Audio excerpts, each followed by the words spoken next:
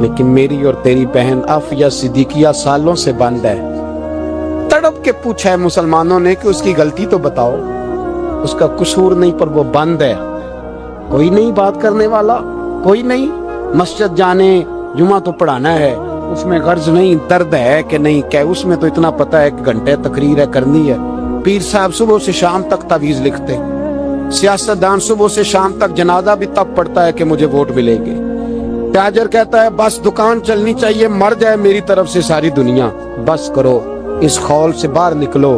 اے نوجوان مسلم، کبھی یہ تدبر بھی کیا تو نے وہ کون سا گردوں ہے جس کا ہے تو ایک ٹوٹا ہوا تارا؟ تو نے سوچا ہی نہیں کبھی، تجھے کبھی خبر ہی نہیں ہوئی کہ یہ کس قدر بڑا کام تھا؟ میرے رسول پاک صلی اللہ علیہ وسلم کے غلاموں جاگو۔ جاؤں حضرت سعد بن ابی وقاص کے پاس، قادسیہ کی جنگ ہو رہی تھی، کافر بلا رہا تھا، آؤ اگر کوئی ہے تو آؤ، آؤ مقابلے میں۔ حضرت سعد بن ابی وقاص نے گھوڑے دوڑا دیے، دشت تو دشت ہیں، صحرا بھی نہ چھوڑے ہم نے، بحر ظلمات میں دوڑا دیے گھوڑے ہم نے۔ حضرت سعد بن ابی وقاص نے گھوڑے دوڑائے، آگے دریا آ گیا، کوئی پل نہیں، کوئی شے نہیں، اسلام کی عزت کا سوال ہے۔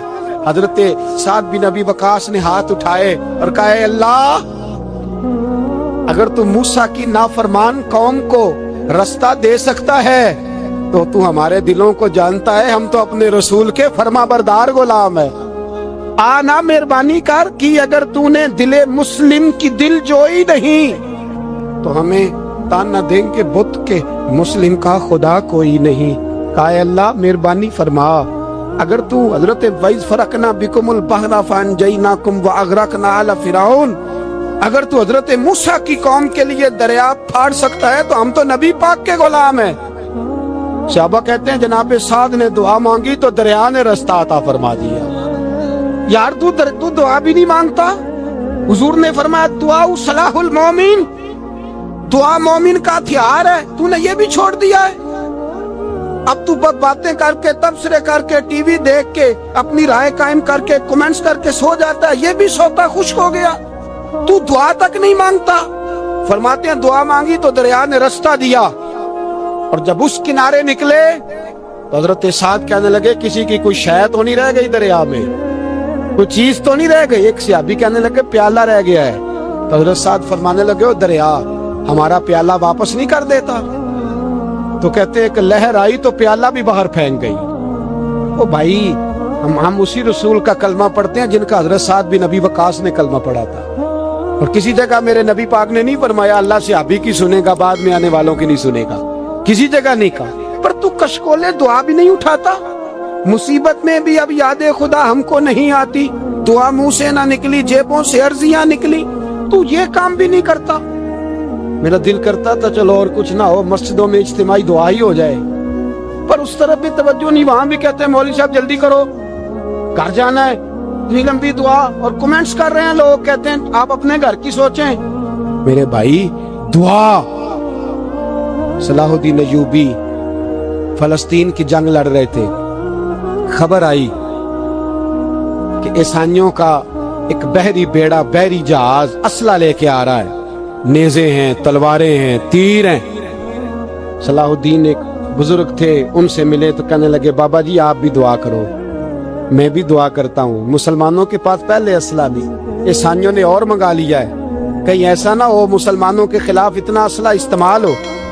یہ بات کہی، بابا جی کو دعا کا کہا، خود مسجد اقصی میں ساری رات روتے رہے۔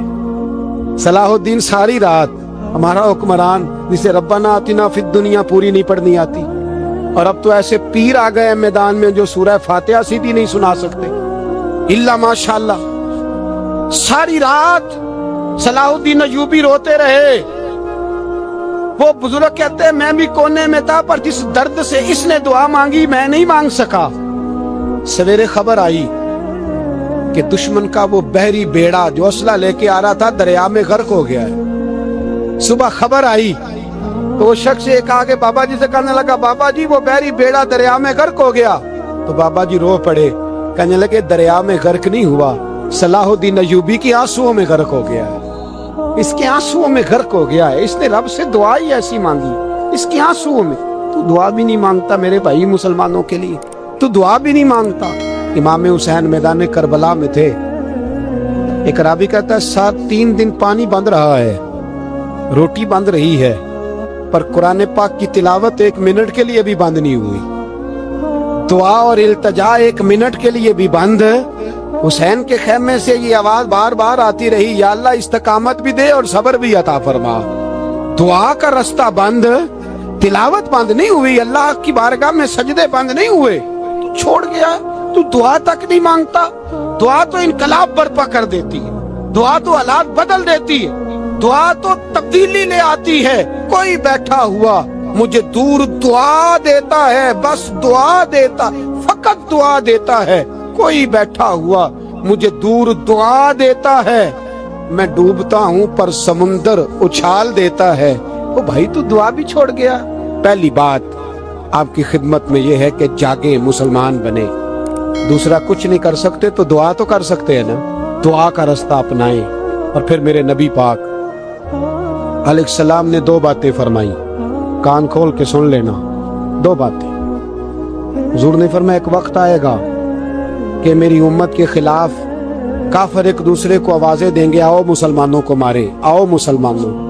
تو صحابہ نے کہا یا رسول اللہ کیوں, ہم تھوڑے ہو جائیں گے. فرمایا نہیں, تم بہت زیادہ ہوگے. 56 اسلامی ملک ہیں دنیا میں, کتنے بول کے بتانا, اتنا سا برما ہے. کسی غیر مسلم کا کتا مر جائے تو یہ چیخ پڑتے ہیں, اور یہاں کہتی ہے اقوام متحدہ کہ جی وہ ہمیں داخل نہیں ہونے دے رہے. تو بند کرو پھر سلامتی کونسل, تحلیل کر دو, اقوام متحدہ ختم کرو. اگر تمہاری کو سنتا نہیں تو بنائی کیا ہے, صرف مسلمانوں کو پریشرائز کرنے کے لیے. اور ہمارے مسلمان بھیک مانگتے پھرتے, کہتا ہے کہا ہے ہم نے اقوام متحدہ سے, اب تم اپنے لیے کافر سے بھیک مانگو گے. اگر آپ کو ہماری ویڈیو اچھی لگی ہو تو ہمارے چینل کو سبسکرائب ضرور کریں